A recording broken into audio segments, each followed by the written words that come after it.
Assalamualaikum warahmatullahi wabarakatuh. Kami dari kelompok gedung akan mempresentasikan hasil tugas kami dari tugas desain informasi dan instruksi. Selanjutnya kami akan memperkenalkan diri satu persatu. Pertama dari depan. Perkenalkan, nama saya Jihad Sabila. Saya Ferdias Mahendra. Saya Muhammad Albiansa.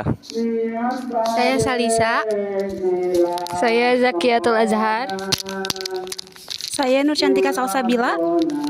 Saya Syara Widiani. Untuk selanjutnya lagi, kami akan mulai presentasinya dari awal. Pertama akan disampaikan oleh Syara Widiani. Untuk metode yang kami ambil ada kualitatif, studi kasus, interpretasi literatur, wawancara, dan triangulasi. Untuk lembaganya Satlantas Polres Sukabumi Kota. Untuk narasumbernya itu ada Aibda Adang Suganda, Eskom, Jabatan Bintara Bagian Administrasi, Satlantas Polres Sukabumi Kota. Dan di sini juga ada teori. Selanjutnya ada profil. Kantor Satlantas dan Satpasim Polres Sukabumi Kota adalah tempat untuk mengurus keperluan berkaitan dengan lalu lintas seperti membuat SIM, STNK, pengambilan BPKB, dan layanan tilang. Dan di sini ada visi dan misinya. Selanjutnya ada identitas visual, dan selanjutnya ada identitas visual. Untuk yang pertama ini ada logo Korlantas yang baru, dan untuk gambar kedua ini logo Korlantas sebelumnya, dan untuk gambar ketiga itu logo Polda Jabar. Jenis font yang mendekati itu ada Arial Bold, Helvetica Bold, Futura Bold, dan Frutiger Bold.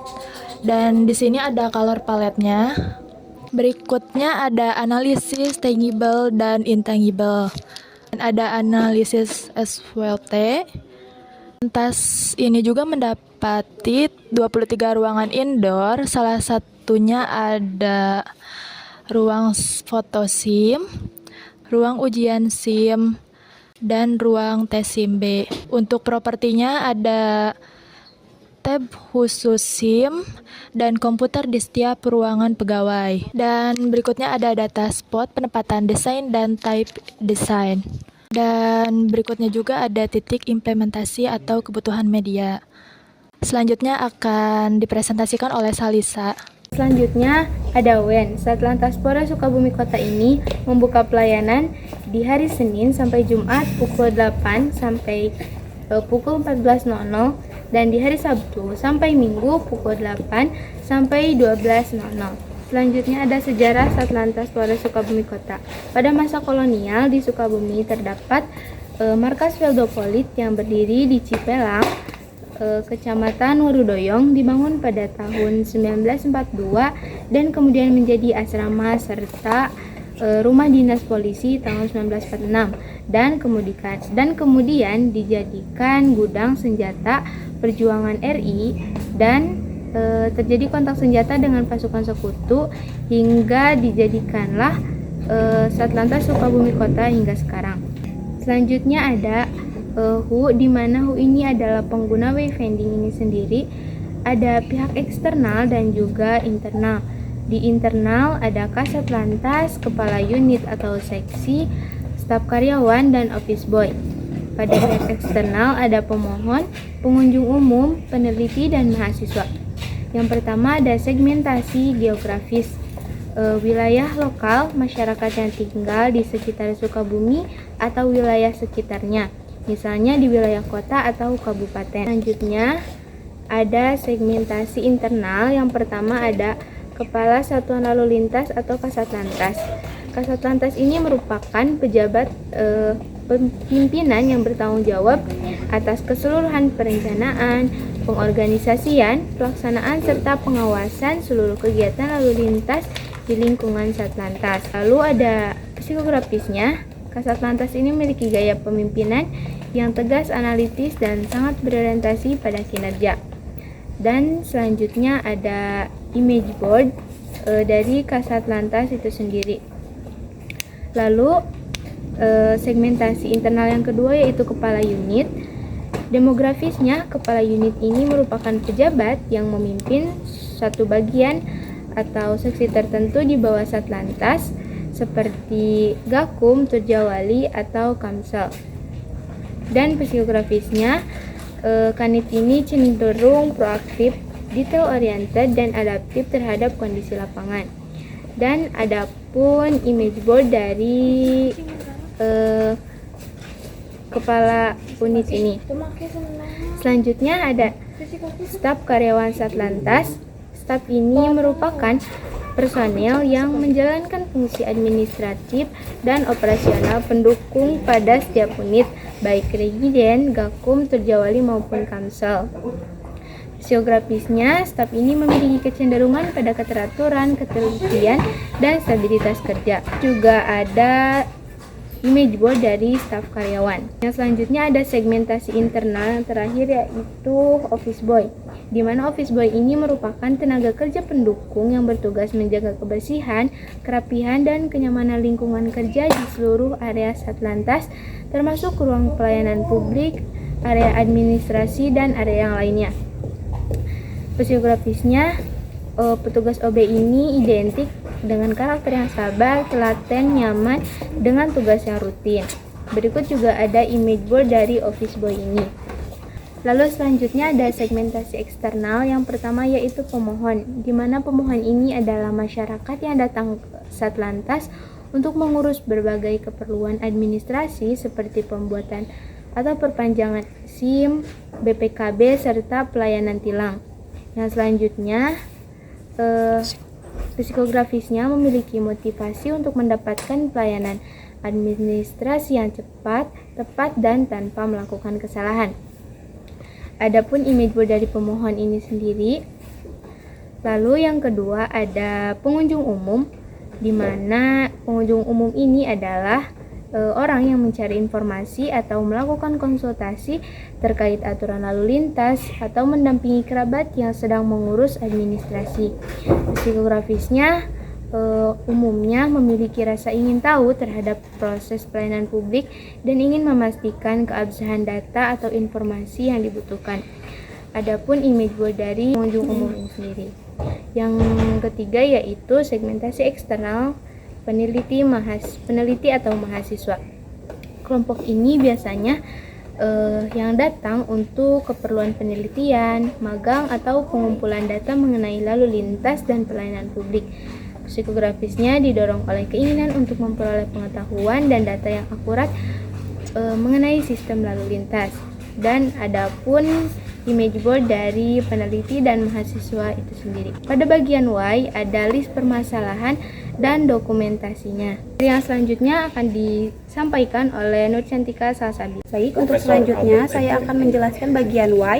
Apa masalahnya? Saat kami melakukan observasi ke sana, kami mendapati kebingungan seperti ke area mana saja untuk yang membuat SIM, BPKB, maupun tilang.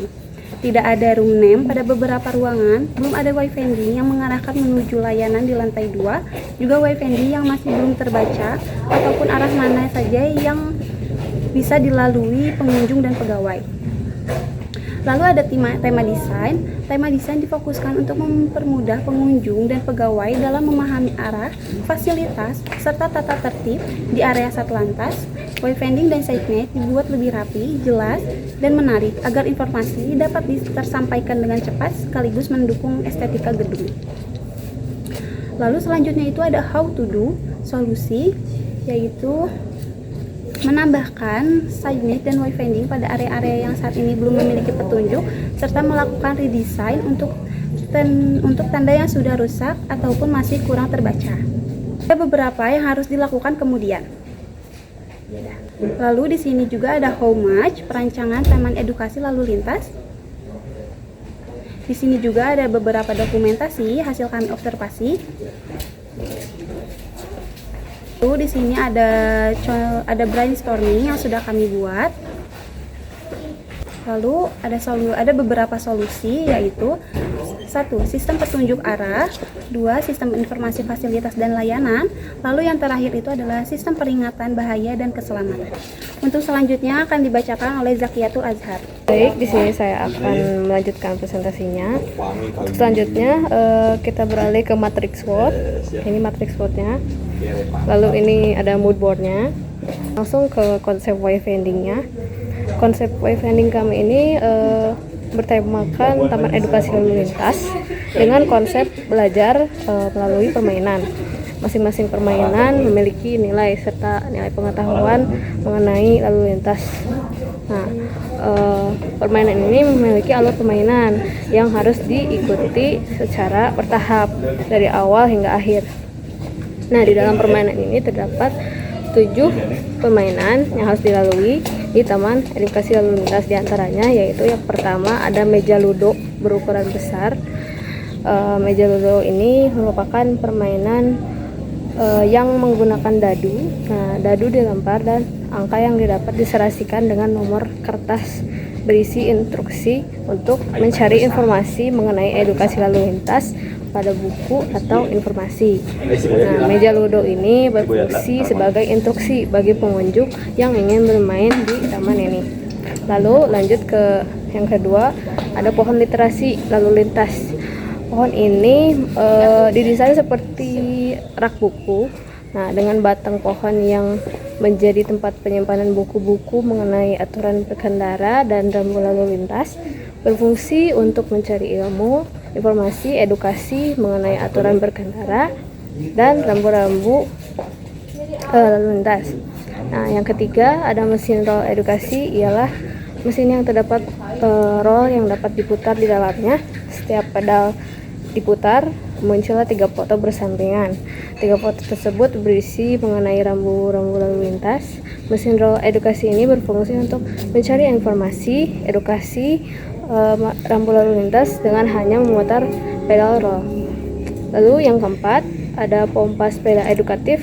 Permainan ini merupakan sepeda berbentuk sepeda, pompa sepeda yang terhubung dengan balon yang memiliki visual indikator bensin seperti pada sepeda motor. Fungsinya yaitu mengajarkan pada anak-anak tentang pentingnya persiapan bensin sebelum berkendara. Lalu yang kelima ada motor Vespa edukasi. Permainan ini menampilkan motor Vespa yang telah dimodif bagian depannya lalu disambungkan dengan alas besi, dan di atas alas tersebut diletakkan 2 ban dalam posisi terbaring. Vespa ini berfungsi untuk mengedukasi agar berkendara motor hanya boleh digunakan oleh 2 orang. Lalu yang keenam ada spot kreasi limbah kendaraan. Nah, pada area ini terdapat spot kreasi ban dari ban mobil atau motor yang bekas, lalu dimanfaatkan sebagai tempat duduk, pot bunga, serta tempat penyimpanan payung. Berfungsi mengedukasi agar menjadi kreatif ya gitu anak-anak, lalu peduli terhadap kebersihan lingkungan. Lalu yang ketujuh, yang terakhir ada spot menulis refleksi. Spot ini adalah tempat menulis ilmu yang telah didapat atau kesan pesan setelah bermain di taman edukasi. Ini ada sketsa. Untuk selanjutnya akan dijelaskan oleh Ferdias. Jadi di sini saya Ferdias Pedra akan menjelaskan tentang konsep frame wayfinding. Jadi gaya desain frame wayfinding dan signage ini adalah formal. Temanya itu terinspirasi dari identitas Satlantas Polri-nya itu. Diantaranya itu ada lambang Satlantas dan sifat polisi yang bertugas. Contohnya itu seperti garis melengkung melambangkan sosok polisi yang ramah dan selalu membantu masyarakat. Lalu untuk garis lurus melambangkan sifat polisi yang tegas dan menegakkan aturan.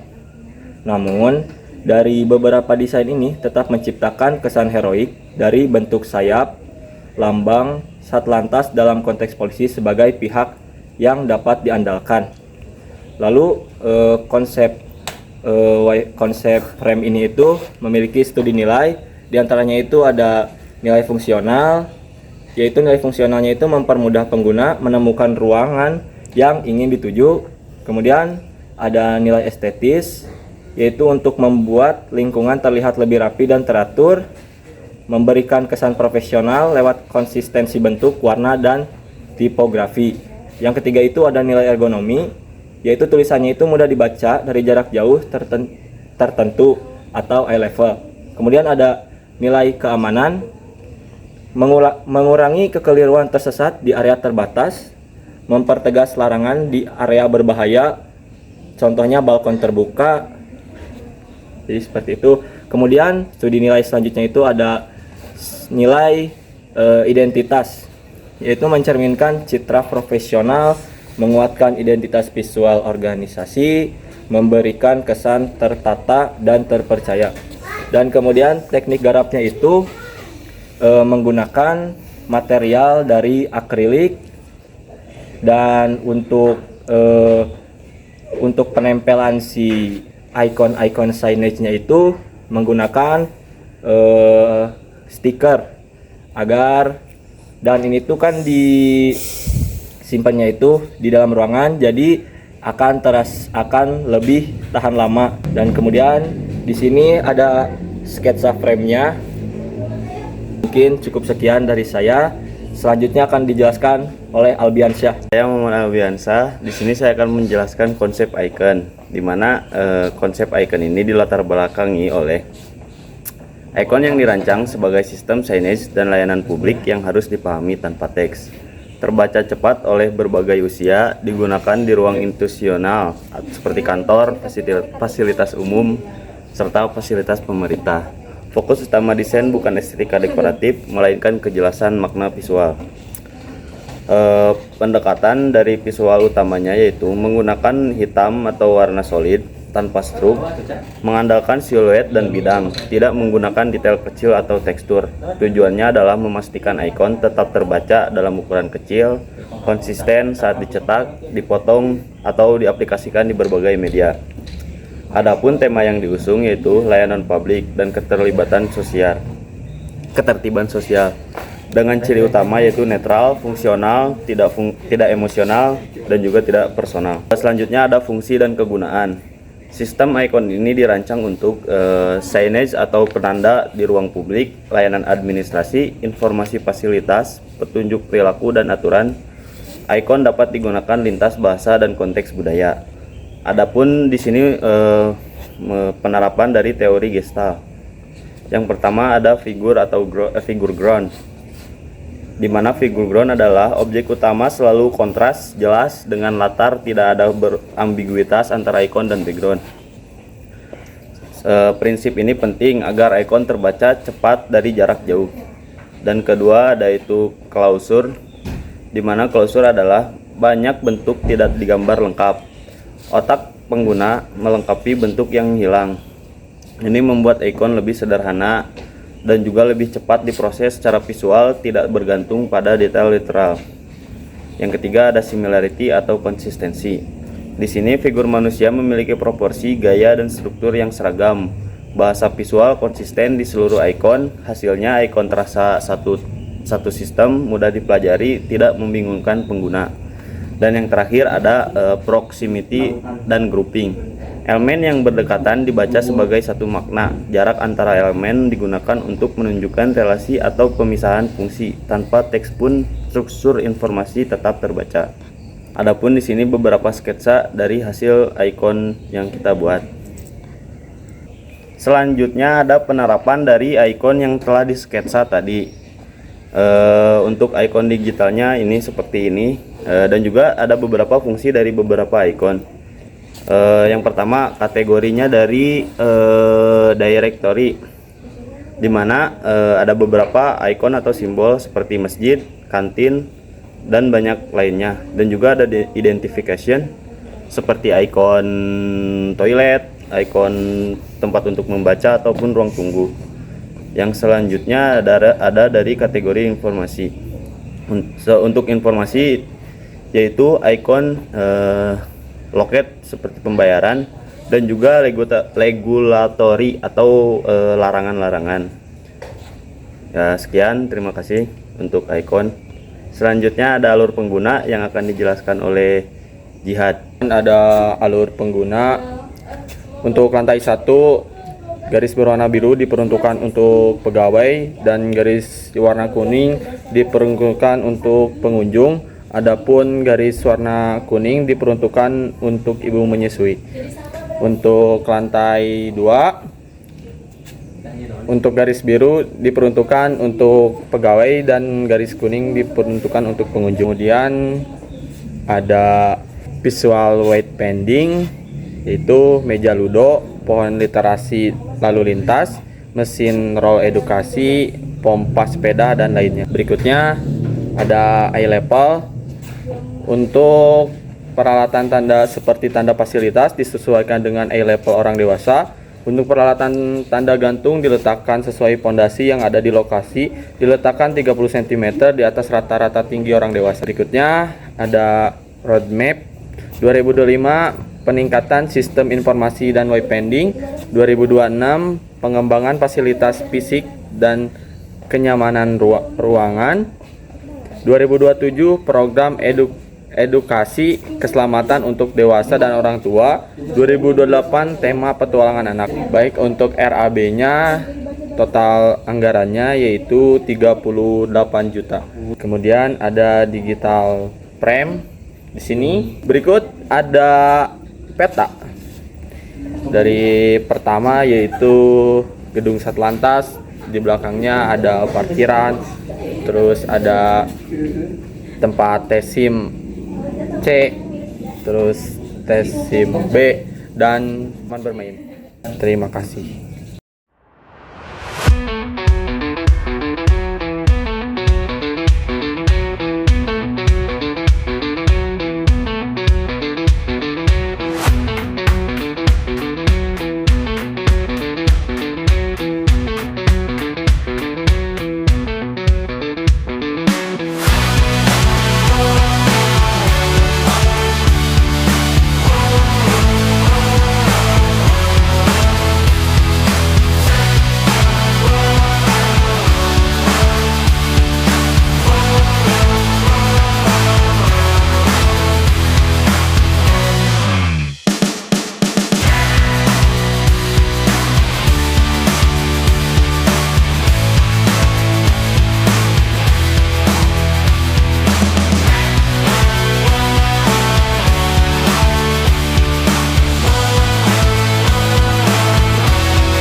Presentasi dari kelompok kami. Wassalamualaikum warahmatullahi wabarakatuh.